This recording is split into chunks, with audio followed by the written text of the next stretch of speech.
Dimulai, Ka'bah sebagai jantung kota Mekah semakin ramai dikunjungi para peziarah. Demikian pula para pedagang. Mereka datang dari berbagai penjuru jazirah. Namun sayang, Ka'bah mulai diselewengkan fungsinya. Akibatnya, kejahiliahan merajalela. Di tengah kondisi masyarakat jahiliyah itulah Nabi Muhammad dilahirkan. Bayi luar biasa itu lahir dari rahim seorang wanita mulia bernama Aminah. Pada saat itu, ditandai peristiwa-peristiwa yang luar biasa. 10 balkon istana Kisra runtuh. Juga padamnya api-api yang biasa disembah oleh orang-orang Majusi.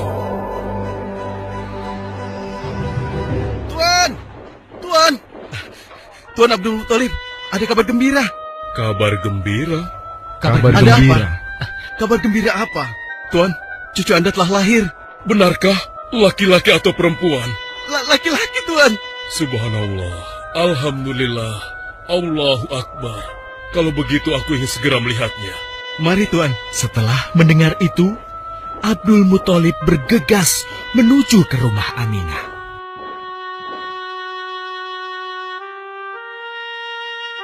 Ah, cucuku, kasihan engkau terlahir yatim. Dengan penuh kasih sayang, Abdul Muthalib membawa cucunya ke Ka'bah. Ya Allah, jadikanlah cucuku ini menjadi seorang yang mulia dan terhormat, sebagaimana Nabimu Ibrahim alaihissalam.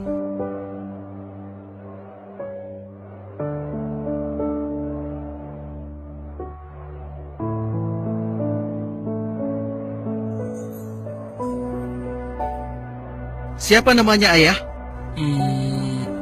Muhammad. Muhammad? Iya, aku akan menamainya Muhammad. Artinya yang terpuji.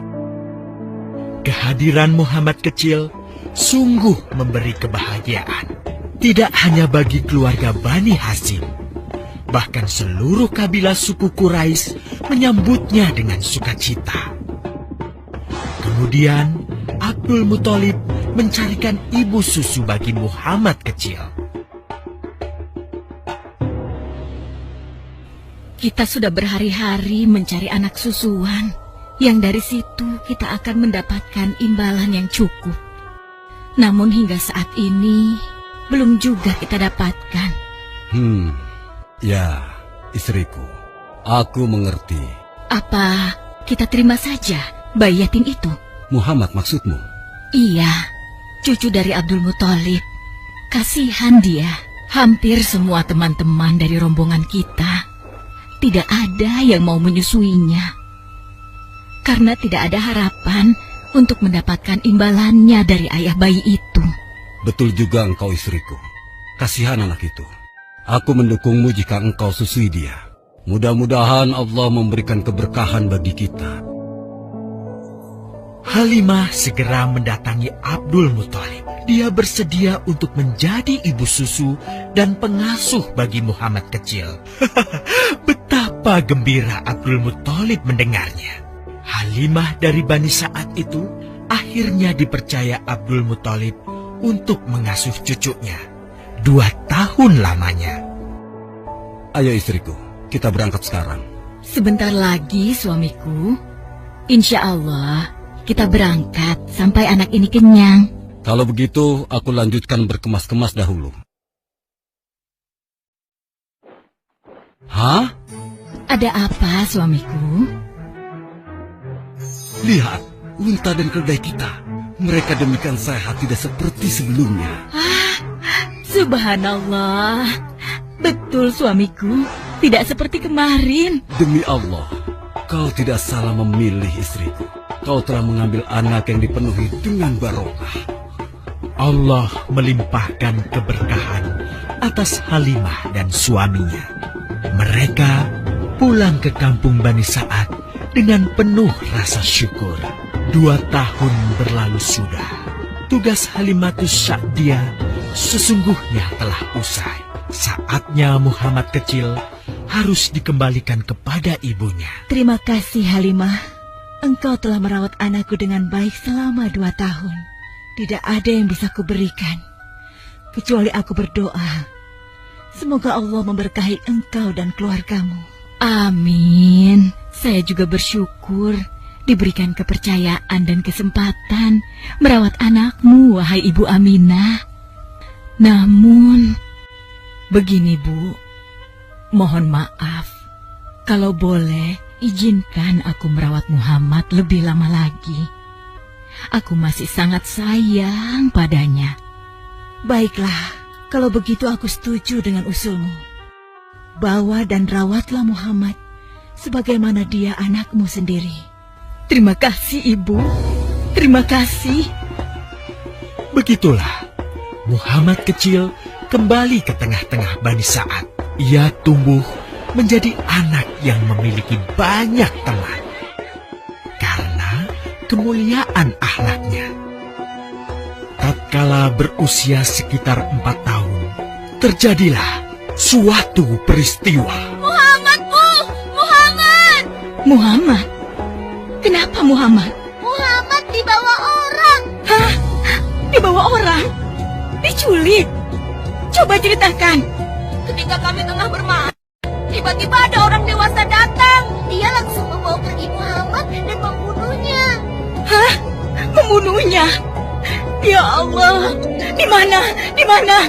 Antarkan ibu ke sana. Dengan perasaan cemas, Halimah bergegas menuju tempat itu. Dan dilihatnya, Muhammad kecil tengah terduduk. Muhammad, apa yang terjadi denganmu? Dengan sangat tenang dan jelas, Muhammad kecil menceritakan apa yang telah terjadi. Bahwa seseorang telah membelah dadanya, mengambil hatinya, kemudian mencucinya dan mengembalikannya lagi ke tempatnya semula. Maka sesungguhnya yang datang itu adalah malaikat Jibril. Dia ditugaskan Allah untuk mencuci hati Rasulullah sehingga bersih dari segala kecenderungan setan. Subhanallah, sungguh anak ini bukanlah anak sembarangan. Sebaiknya aku kembalikan saja kepada ibunya. Peristiwa itu membuat Halimah sangat khawatir. Maka bergegaslah Halimah mengembalikan Muhammad kecil kepada ibunya. Menginjak usia yang ke-6 tahun, Muhammad kecil diajak ibunya untuk berziarah ke makam ayahnya, Abdullah di Yastrib. Dalam perjalanan pulang kembali ke kota Mekah, Aminah pun jatuh sakit. Dari hari ke hari, tubuhnya semakin melemah. Hingga di sebuah kota bernama Abwa, letaknya antara Mekah dan Yastrib, Aminah meninggal di sana. Dan Muhammad kecil pun menjadi seorang anak yatim piatu. Sejak itulah, Muhammad kecil dirawat dengan penuh cinta dan kasih sayang oleh kakeknya, Abdul Muthalib. Muhammad, sudah berhentilah memerah susunya. Insya Allah, sudah cukup untuk persediaan kita hari ini. Beristirahatlah sejenak. Makanlah agar kau tetap sehat.